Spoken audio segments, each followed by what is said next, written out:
Welcome back to another video, folks. First delivery day of the year, and grass is just starting to grow. It's kind of normal year, even though it's a cold, long, slow start to the year. This is actually normal April, May weather we've been having. We've just got used to a bit earlier springs. I thought I'd walk you through the grazing plan today and a bit of the thinking behind how we graze the animals here at the farm.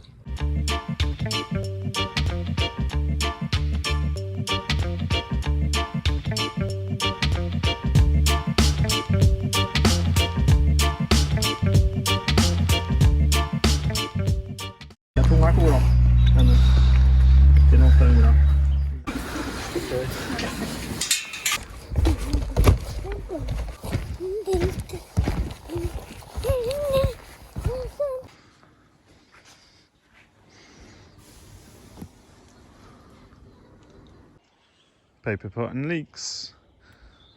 We're putting down oyster shell from the laying hens. Every 4 years or so we add a couple of kilos to the bed just to make sure we have calcium. When you've got high amounts of organic matter, it can lead to some nutrient binding.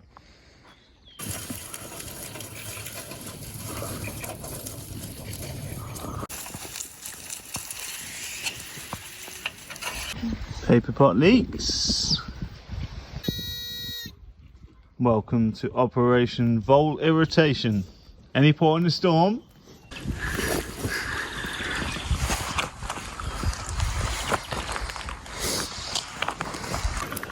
Yeah, there's a vole in there. It's old. So, if you've followed the channel for the last years, you'll know that we use holistic plan grazing on the farm. And the objective of our grazing is to integrate the herbivores with the laying hens and the broiler chickens. And so it's a little bit of a dance, and like a financial plan, you work both forwards and backwards and juggle the bits of the jigsaw together until it all fits. So, currently, batch one still in here. They're averaging around 2 kilos. It's getting pretty full in here in watering time.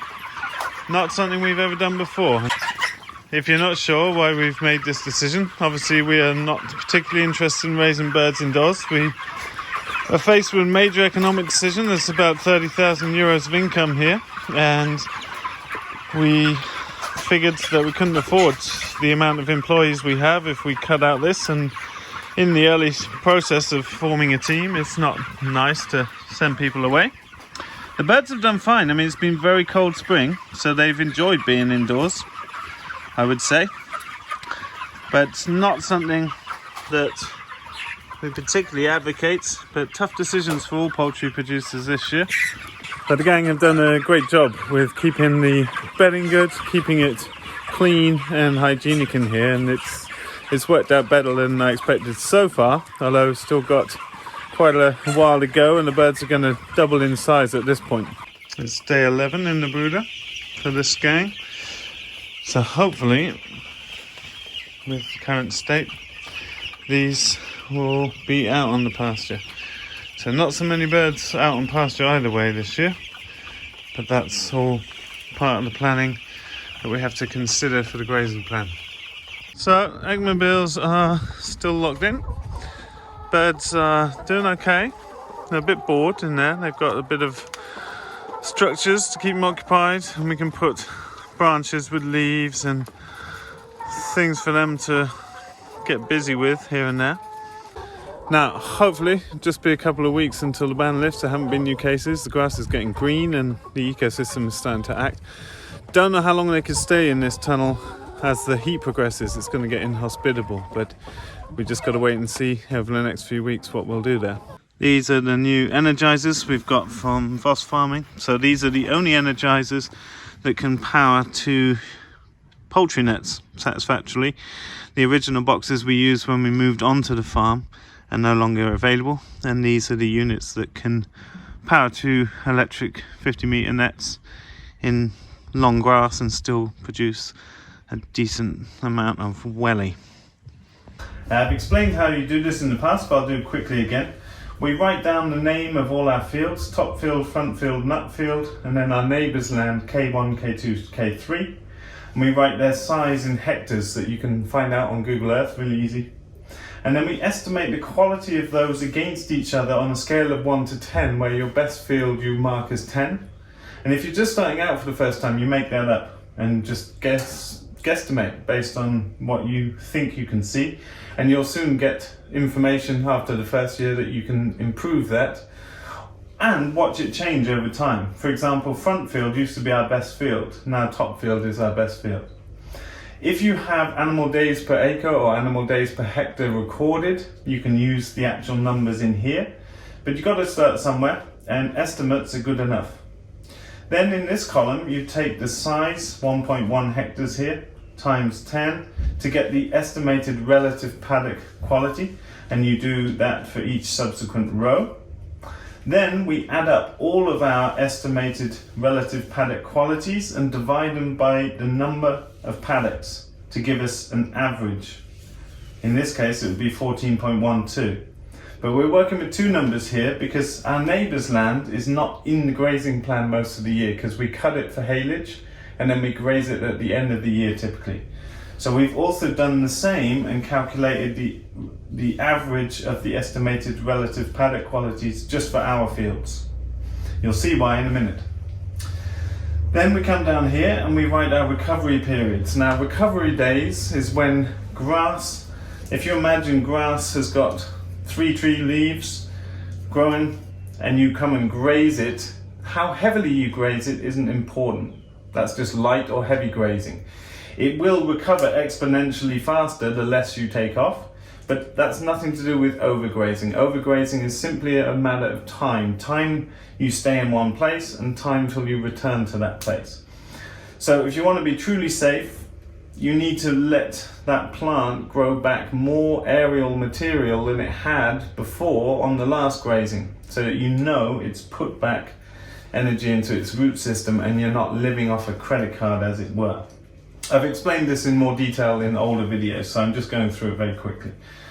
Once we have our recovery periods, which we've documented here as 20 to 45 days, we then take that number 20 and divide it by the number of paddocks minus 1, because we're already in a paddock.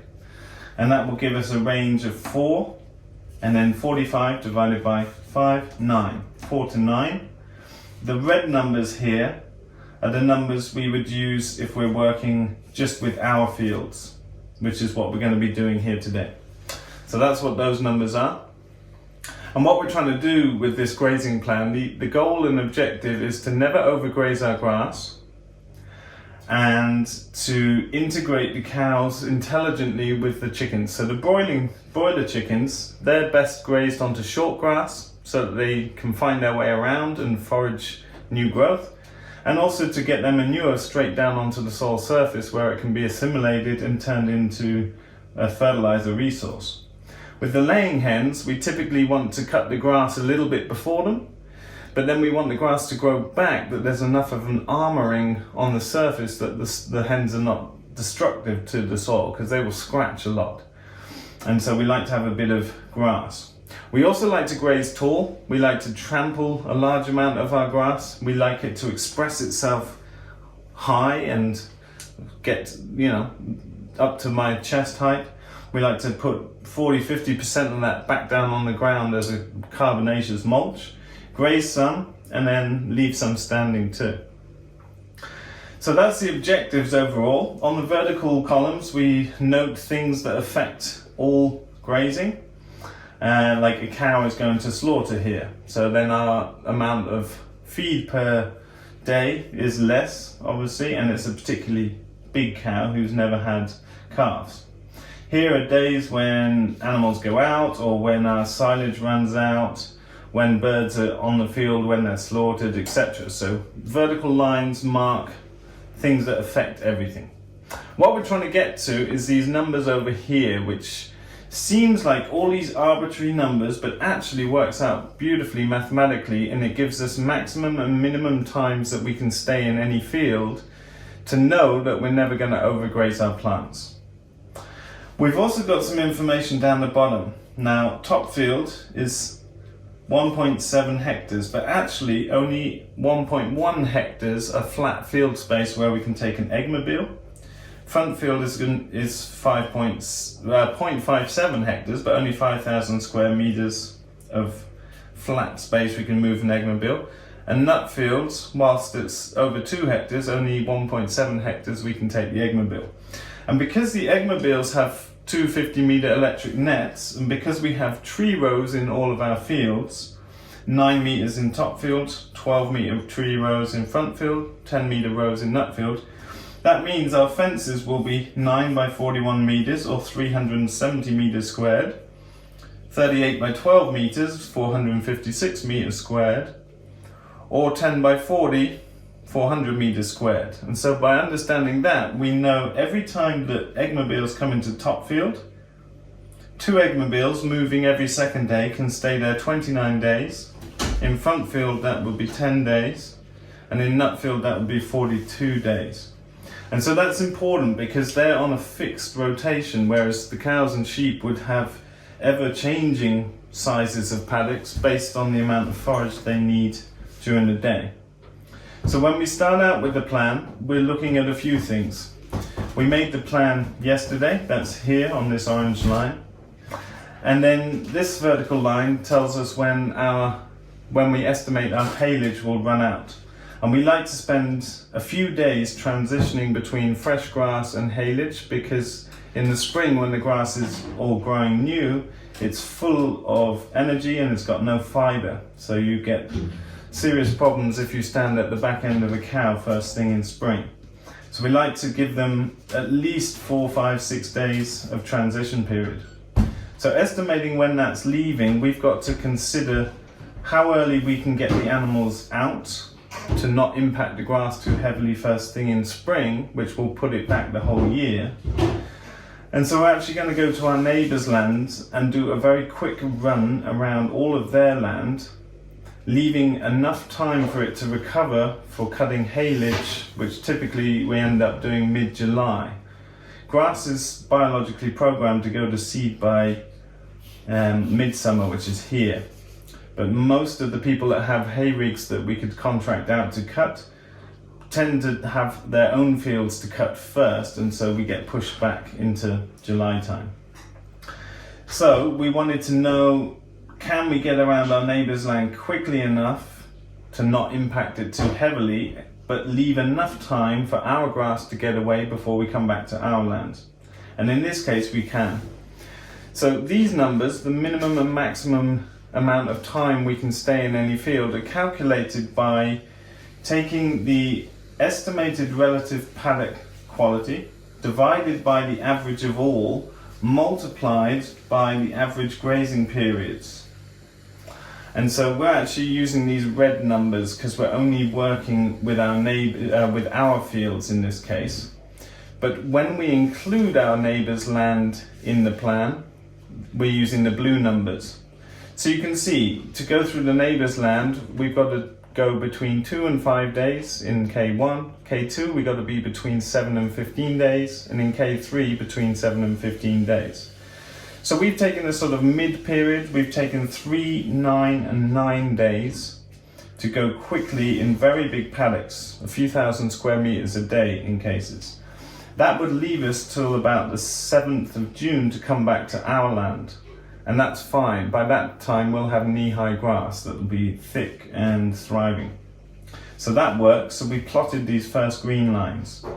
Now we've got our first batch of broilers are basically not going to leave the tunnel because they are due to be slaughtered in about 2 weeks.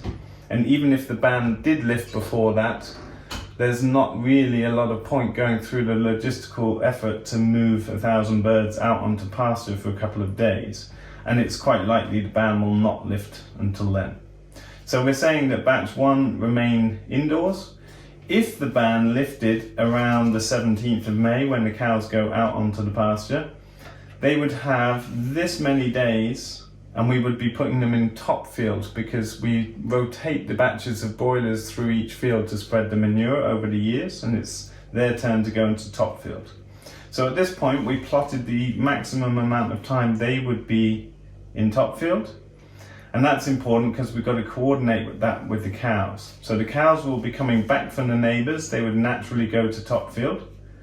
And so then we've got to look at these red numbers and look at the maximum and minimum time to stay in the fields just for our fields now, because we're not including our neighbour's land. And the rule of grazing, as a rule of thumb, is when the grass grows fast, you move fast. When the grass grows slow, you move slow. And if you don't know what to do, you slow down. Now, at this time of year, the grass starts growing exponentially, and come, July, it will start tailoring off like this, and then it will slow down. So we're going for quite a fast move. You can see on the red numbers, the minimum time is 10 days. So that's a fast move through top field, and that's also factoring in the broilers will have impacted a large part of the field already. So we're going quickly through, but we also anticipate a lot of grass being there because it's already been left till the second week of June. Then we go jumping into nut field, the bigger field. And you see if the layers are allowed out, the layers will be going into nut field. So they will have already flattened down a lot of grass. And they'll have eaten a bit, but when the grass is new and quite soft stemmed, the hens will tend to just lay it down and it will pick back up behind them. So we don't anticipate them having grazed particularly much. That we can do a nice graze through there. You see our shortest is 15 days. So we're going on a really fast journey around our farm to make sure we keep up with the grass growth, because we're already in July at that point when we get to front field. We're avoiding front field because it's characteristically very wet, and it's going to hopefully be drier at this time of year, that it won't get mashed up. So at this point we've put in the next grazings, and we've put in where the eggmobile will go if it's allowed out. If it's not allowed out, we'll have to make a decision about the hens, but it won't affect the grazing plan here. Now, this is when we anticipate cutting the neighbour's land, and we'll need to let it recover at least this long, but actually we want to let it recover all year so that we can graze it after dormancy, which you typically mark as the end of October, and then we'll do a really slow, heavy graze back to the farm centre when they go indoors on silage. So we naturally are going from front field back to top field, and we're doing a sort of mid-length grazing now to keep the grass down and to leave some armouring on the soil for the layers to come in based on this fixed rotation here. And that's the pattern that follows. We'll go back to nut field on quite a long graze, leaving enough forage that the hens will come in later, and it's a really nice progression. And you see it gets us all the way to mid-October, then we can worry about grazing our neighbour's land. We always have a little bit of contingency because we have the forest paddocks, and so we can always add a few days here and there to bring some of the gut flora and fauna up into the forest paddocks.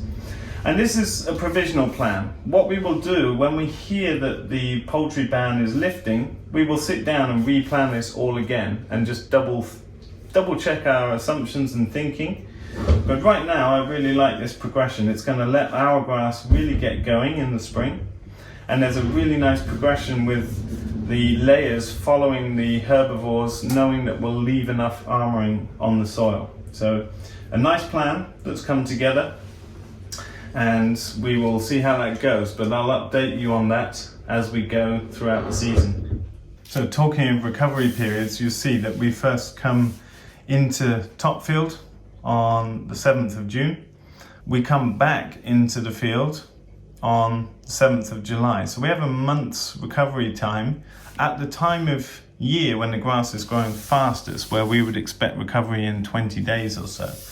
We have got the layers coming in after, but because we always graze from the top of the field down to the bottom, because we're pulling our eggmobiles with an ATV, so it's just using gravity to help us, the recovery time is actually that first day until that next first day. Will be in the same spot on those 2 days. So you can see it's a long recovery time. There's 5, 10, 15, 20, 25, 30 days a month. And so that's ample. And if you do that calculation from front to back, you'll see that we're really working conservatively, which means it's going to be good. We're going to have tall grass and we're going to be putting down thick mulch, paying into our carbon bank for next year. Okay, that's it for this one, folks. I just wanted to give you a little update on the thoughts behind that. We're really excited to get the animals out on pasture after this long, cold start to the season. Now, if you didn't understand some of the parts of that, with the grazing planning, it can look overwhelming and complex. It's actually really simple, and I've made previous videos you can look back on where I explain those steps and the calculations in more detail and make sure you understand what they mean. Have a go with it. If you're grazing livestock, you will learn a huge amount by doing this, and there's something amazing about having a plan, whether it's a financial plan, a grazing plan. It means you're confident that you've thought through everything throughout the year. And when something happens unexpected, like the weather or whatever it is with farming, or you get more animals or you sell animals you weren't expecting to, then it doesn't stump you in any way. You just sit down and replan, and that leaves you with this confidence of knowing where your animals will be every day throughout the year. And yeah, it's an incredible tool to help us guarantee that we don't overgraze a single grass plant on our farm. And it's been a major part of how we've built topsoil so radically. Heavy input of fertilizer from poultry manure that we raise intensively here, and just allowing proper recovery periods, never overgrazing a plant. Don't forget to click like and subscribe to the channel. That helps with the funny algorithm things. We'll see you in the next one. Bye for now.